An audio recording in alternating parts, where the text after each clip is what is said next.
In House of the Dragon Season 2, Episode 1, Blood and Cheese murder Prince Jaehaerys Targaryen in one of the show's most gruesome deaths to date. The Game of Thrones prequel has long demonstrated its willingness to kill off people in surprising ways, such as Lucerys Velaryon's death in the House of the Dragon Season 1 finale. That was the driving force behind Jaehaerys' death, as Daemon Targaryen sought vengeance, or a son for a son. Although the episode does not explicitly name them, the House of the Dragon Season 2 cast introduces Blood Sam C., Wilson Hanna, Dodger, a Goldcloak, and Cheese Staubart Line of Duty the Devil Outside, a Ratcatcher. The episode pays them to assassinate Daemon Targaryen, but they accidentally kill Jaehaerys instead. For book readers, their titles have become shorthand for the event itself, simply defined as Blood and Cheese. And it is not only a significant occasion but one that truly initiates the Dance of the Dragons. Jaehaerys' death in House of the Dragon Season 2 explained. After successfully entering the Red Keep's royal rooms and following a few close calls, Blood and Cheese find themselves in the room with Helaena and her twin daughters, Jaehaerys and Jaehaera.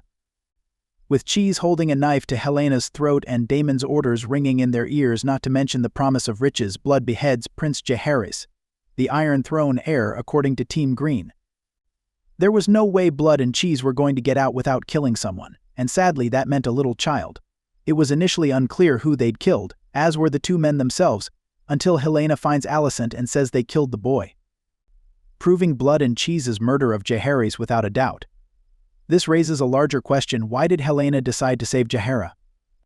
There is no simple solution to that question, especially since Helaena is, as Aegon puts it, an enduring mystery. Perhaps she was afraid that they would double-check and then kill both of her children. But there's also a hint earlier in the show when Aegon asks Jaehaerys to attend the small council meeting and Helaena says, "What if he doesn't want to be king?" That may be telling Helaena knows one of her children will die at that moment, so she sacrifices the one who would be forced into a role that, in her opinion, only leads to pain or cruelty. It is not meant to save him from it, but given the options available in this Sophie's Choice scenario, she may consider it the better option. It is also possibly the best fit for the show's themes, as opposed to having the girl die to save the son and heir.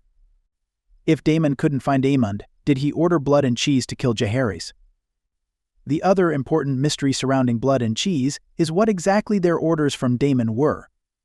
He makes it clear that he wants Aemond dead, but when asked what they will do if they can't find him, the show abruptly stops.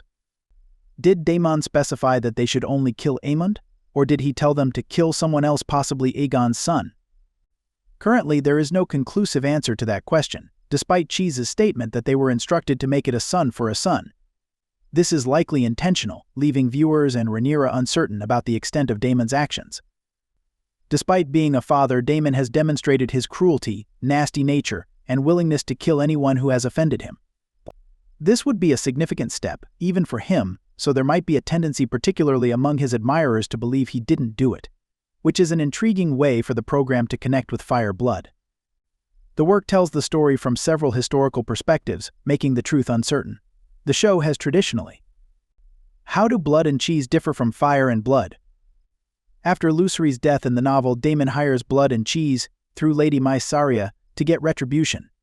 Notably, Mysaria is more involved and remains in King's Landing, as opposed to being a reluctant and passive Dragonstone participant, as depicted in the series. Blood and Cheese sneak inside the Red Keep and enter Alicent Hightower's quarters. No, she is not having sex with Criston Cole. They chain her, gag her, and kill her maid. When Helaena sends her 3 children Jaehaerys, Jaehaera, and Maelor, who do not yet appear in the play, to see their grandmother, Blood and Cheese capture them. Blood and Cheese, holding Helaena at knife point, force her to make an impossible decision by forcing her to choose which of her sons to slay. Helaena refuses, imploring them to kill her instead. On the other hand, Blood and Cheese insists she chooses one, even threatening Jaehaera with violence. Eventually, Helaena chooses Maelor to die because he is the youngest child and is less likely to grasp what is occurring. Instead, Blood kills Jaehaerys, severing the prince's head. The duo then flees the Red Keep, leaving Helaena completely devastated while successfully carrying out Daemon's wrath.